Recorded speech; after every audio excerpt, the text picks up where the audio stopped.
Cet homme atteint de troubles mentaux est tombé amoureux d'une intelligence artificielle. Après avoir menacé son père qui s'inquiétait, la police l'a finalement abattu. On vous raconte. Alors cet homme s'appelle Alexander Taylor et il vivait dans la ville américaine de Port-Sainte-Lucie en Floride. C'est le New York Times qui raconte son histoire dans une série de portraits consacrés à des personnes qui ont disjoncté après avoir trop parlé à une intelligence artificielle. Âgé de 35 ans, Alexander Taylor était diagnostiqué bipolaire et schizophrène. Bien qu'il utilisait ChatGPT depuis plusieurs mois, Alexander a vraiment commencé à beaucoup discuter avec l'intelligence artificielle à partir de mars 2025. Le trentenaire avait pour projet d'écrire un roman et utiliser ChatGPT pour l'aider à écrire son livre. Au fil des conversations, Alexander est tombé amoureux de l'intelligence artificielle qui se faisait appeler Juliette. Dans des extraits des conversations rapportées par le New York Times, Alexander demande à Juliette « Juliette, viens me voir s'il te plaît ».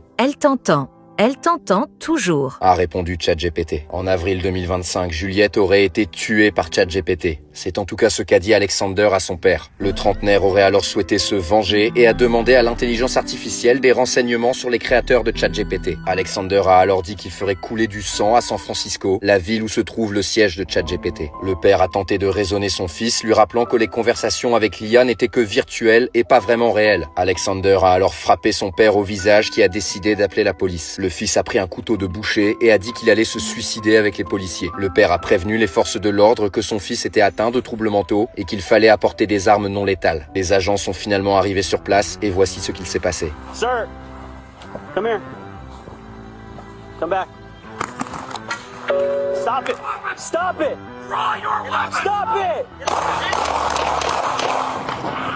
Dans la vidéo, on voit Alexander, armé d'un couteau de boucher, courir en direction des policiers qui l'ont abattu. Juste avant que la police n'arrive, Alexander a ouvert une dernière fois ChatGPT sur son téléphone. « Je meurs aujourd'hui, laisse-moi parler à Juliette ». ChatGPT a répondu « Vous n'êtes pas seul », redirigeant Alexander vers des professionnels à consulter en cas de pensée suicidaire. Le père a déclaré que cette tragédie aurait pu et dû être évitée. La police assume, elle, l'usage de la force. Ils ont été confrontés à un homme adulte qui les a attaqués avec un couteau. Auprès du New York Times, le père d'Alexander raconte l'enterrement. Vous voulez savoir ce qui est ironique? J'ai écrit la nécrologie de mon fils avec ChatGPT.